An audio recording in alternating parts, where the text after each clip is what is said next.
The first step in onboarding your partner accounts is adding them to your program. In order to create new partner accounts, you need to be in the Program Manager scope of the platform. If you're not in the Program Manager scope of the platform, you can always access it by selecting it from the drop-down menu in the upper right-hand corner of the screen. The first screen you're presented with is a list of all the accounts that have been previously created and that are assigned to you. Utilize the search box at the top of the page in order to locate partner accounts quickly. So for example, if I'm looking for Acme, I would just simply type in Acme into the search box and that account will populate below. To add a new partner account to your list, click the New Account button at the top of the page. This will load a pop-up window with a form that you'll need to fill out. In order to add a partner to the program, the platform needs some basic information about your partner's account, such as the company name, the main point of contact, the business address, and their email address.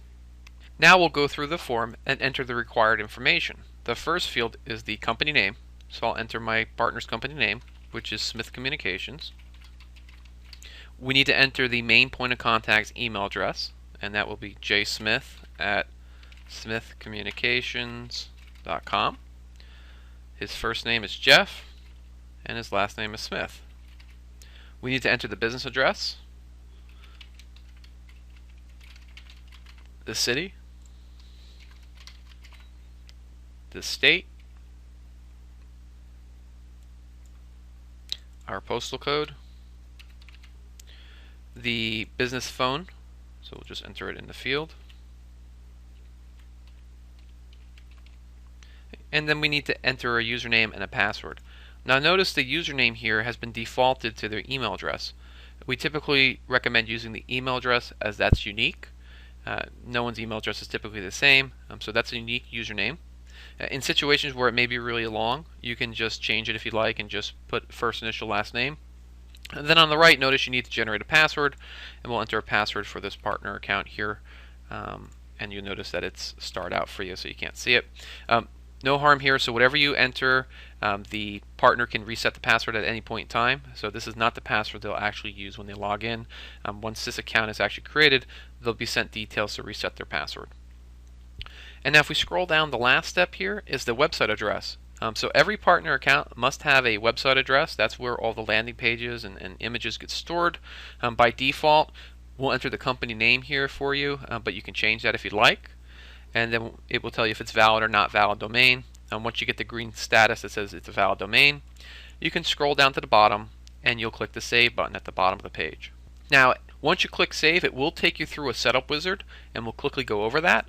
But every single step that we take going forward, you can go back to and make modifications on.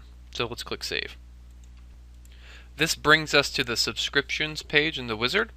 Basically on this screen, you just need to decide which type of tactics they'll be executing. You have a couple choices here. By default, email is always selected. Most of your partners will be executing emails, probably 95% of them will be. So email selected here. If they are running pay-per-click or direct mail, you just simply check off those options. Down at the bottom of the page, you can more or less choose a start and end date. So what will happen here is the partner's account starts on this date and will automatically end on a date that you specify here.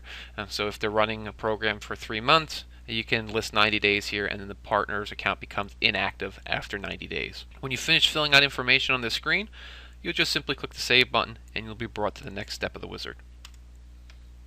The next step of the wizard is to turn call tracking on or off. Your program will either be using call tracking or will not be using call tracking. Call tracking generates a 800 number or a local number for the partner, and each tactic type that you execute, that 800 number will be added into it along with an extension. So when a prospect calls that number, we can actually track it and create it as a lead, and we also actually record the conversation as well. So if you are using call tracking, you'll choose the Yes Radio option here, and then it will basically ask you to choose a number. You can see they're all toll-free numbers here, so you'll choose a number from the list. If it is a local number that you would like to use, please go through this list and match the area code.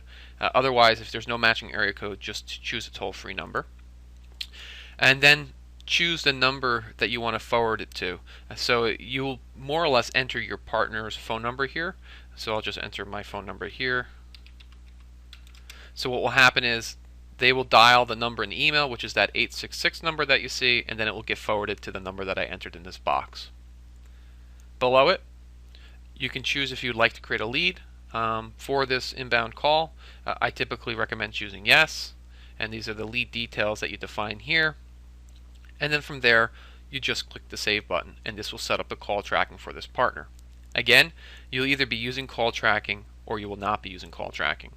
If you're currently not using call tracking and it's something that you're interested in, please give us a call and we can help set it up for you. So let's finish this process and click the save button. Now we need to add the partner's marketing assets into the platform. This is probably the most important step in the process, as the data that you enter on this screen is merged into the tactics that are executed for the partner. This page works very similar to the account creation page when we enter the partner's information. I went ahead and pre-populated a lot of the data on this page already to save time, but you'll either upload a logo or you'll enter text into the field. We do provide help text, so as you can see we're asking for a company logo here, and we provide what color it should be and the actual size that the logo should be uploaded. You'll go through and enter all the required information on the screen, and then when you're finished, you'll simply select the Save button at the bottom of the page. This will bring us to the last final step of the process, which is to push the content to the partner's account. What this does is this pushes all the program settings to this account. So any custom lead stages or landing pages that have been set up on the program, this partner account will have a copy of. Go ahead and click Push Out the Content, and the wizard will complete. As you can see, it returns us back to the program manager, and this actual partner account has been added and set up on the program properly.